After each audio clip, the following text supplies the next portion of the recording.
গয়াতে যে পরে আমরা ওই পিণ্ডদানটি করব। এইভাবে তো আজ বড় আনন্দ করে আজকে চলে আসবো। এইভাবে আজকে বড় আনন্দ করছি।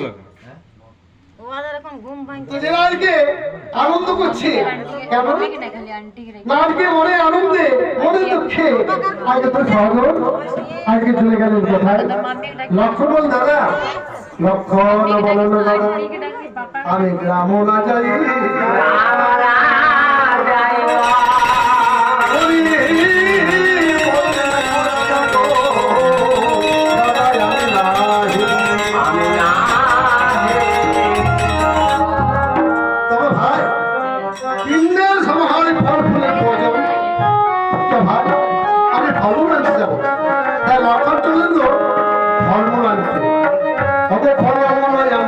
লক্ষণ গেল